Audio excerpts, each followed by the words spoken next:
Look who came back for the next trial. 30 minutes early. The drug isn't even done mixing. Did you miss me that much? Well, don't just stand there. Come into the back. We can chat for a minute while I set up. Ooh, let me hug you first. Such a warm embrace. I dreamt about this all day during work. Today was such a drag before you arrived. The few patients that came in were so boring. Thankfully, I just began a week of vacation solely to focus on you. The patients? Nothing special. Allergies, a broken arm, vaccinations, migraines. Such inconsequential problems. Not to mention the mountain of paperwork that I keep putting off. Ugh, it's really stressing me out. Had to put a bit of whiskey in my coffee to keep me from losing my mind. I would offer you some, but alcohol would interfere with your test. Oh well, more for me. To be honest, not really sure why I see patients. They love to bore me with all the inconsequential details of their lives as if I were their hairstylist. And let me tell you the most asinine ones. For my first appointment, a mom bragged about how little Howard got second place in the spelling bee, probably because there were only 2 contestants. Another patient mentioned that their husband's been coming home from work later and later every day, perhaps because she's gained 50 pounds since she started seeing me. I mean, how oblivious can you be? The most mundane one, though, was a woman who wouldn't shut up about the new matching drapes and carpet in her summer home. If it wasn't for the innuendo that got me to smile for a second, I would have hung myself with my stethoscope right in front of her. Well, I wouldn't want to do that, and then I wouldn't be able to test on you further, and you'd be left without a master. Anyway, it's like that every time they come in. I'm a doctor, not a BFF. People should be coming in for medicine, not my thoughts on the latest soap operas. Moving to the city should have taken me away from all the soccer moms, but it seems like they're just going to follow me to the ends of the earth. Too bad they're not handsome men like you instead. If it were up to me, I would dedicate 24 hours a day brewing up developing new drugs. My client, though, stipulated that I had to open up a general practice in this location as a cover for the real job. The formula would have been done 3 weeks earlier if I didn't have to deal with that. The formula. You want to know how it's made? All in due time, my sweet guinea pig. Maybe if you're good today, I'll list off some of the ingredients. Doubt it would interest you. Just some herbs and animal products. All right, let's begin the checkup. Just like last time, I have to examine a few of your body parts as we wait for the drug to finish synthesizing. So take off your pants and shirt, please.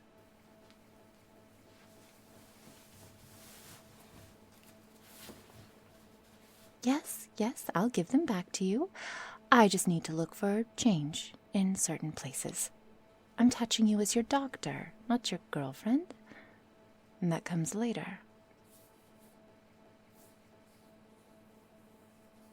Was that a small yelp? Come on, I didn't grope you nearly as hard as last time. Now don't squirm, I'm almost done.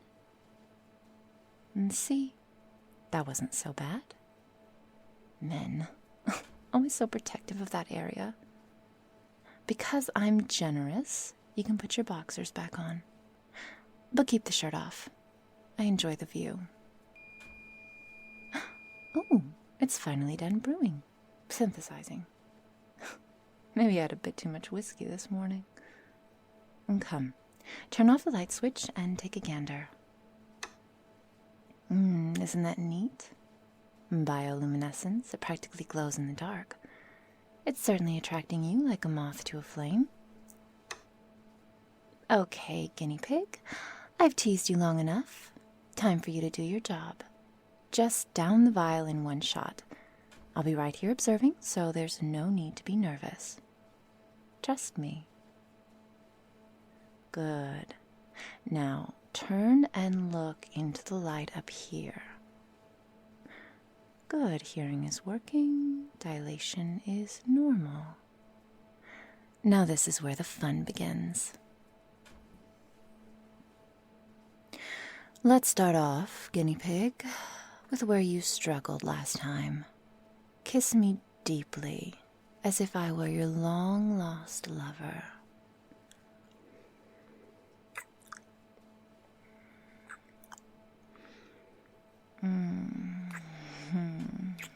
Excellent. Oh, I miss those lips more than anything. And they're all mine.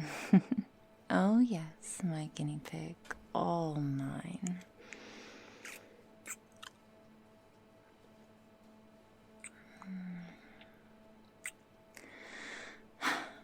As enjoyable as first base was, though, I'm afraid we have to move on in the name of science. You passed yesterday's final with flying colors. Today, however, is something different. I'm going to test out the physical limits of your submission.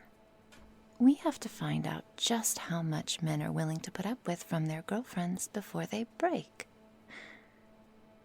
In other words, let's see how much pain you can handle. In my hands is an ordinary wooden ruler. Do you know what I'm going to use it for? No, not measuring anything. That's right. I'm going to smack you with it. Right on your shapely gluteus maximus. Have to keep it professional, after all. Now lay across my knee like a naughty schoolboy. Seems someone missed a pop quiz. My command to you is, do not utter a single sound. No moans or grunts of pain during this test. Nod your head for me if you understand. Good. And remember, not a single word. You don't have the privilege. Did you feel that?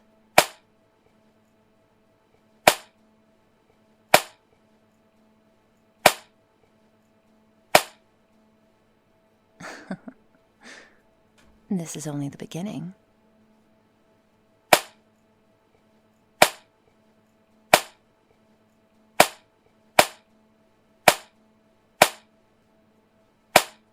You're holding up well.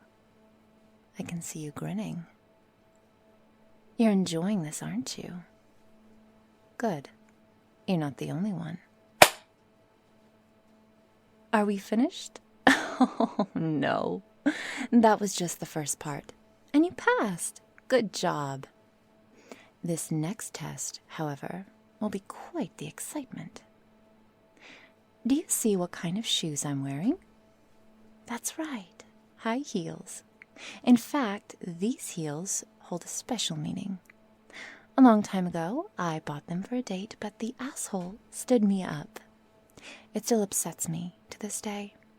And it's not healthy to hold on to your negative emotions. So you're going to help me with a little therapy session. Lay on the floor face up. For round 2, I will be placing one foot on your chest and slowly putting more pressure on it. I've always wanted to do this to a man. Are you ready? No. What do you mean, no? Normally, disobedience would result in punishment, but since I'm an ethical researcher, I'll make another deal with you. You've been curious about how I made that drug, so here's my offer. The longer you can handle the pressure, the more of the story I'll tell you. Deal? Smart boy. Here we go. It all started a few days after I moved into this building. Imagine me combing through every piece of literature to find something as a starting point. Medical journals, ancient Chinese texts, Indian gurus, Native American cures, nothing. Nobody had ever successfully created a drug that could do what I'm trying to do to you. After a month of research, though, I found a lead. A love potion. That old trope.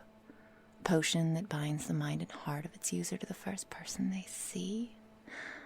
I should admit that aside from being a master chemist, I also dabble in the creation of potions from time to time. Some may call it magic. I just think of it as advanced chemical engineering. Something my grandmother taught me when I was just a girl. Simple things like making a teacher think you'd turned in an essay when you hadn't, or glamoring my room so my mother thought I'd cleaned up my toys. It wasn't until I began my studies that I really started to understand how useful they could really be. And, of course, I had to build a connection to the supernatural realm, if you want to call it that. In their communities, the materials I needed were pretty common. A pinch of pixie dust, the wings of a cherub, claw of a werewolf. Fantastical things like out of a storybook. The forest people are masters of collecting these products. Combine them in the right order, the right amount, whisper a few words, et voila. You have a potion. Being a doctor helps you make quick friends. Elf, witch, vampire, you name it. They aren't as terrifying as they seem once you get to know them. Well, the vampires might try to give you a hickey, but they mean well. I wonder if you could hold up against their thrall if I commanded you to. Oh, oh dear. My foot has been pressing down so hard. You must have really wanted to hear my story. Look at you wincing in pain, silly man. I hope I didn't break anything. Let me take a look. Now hold still.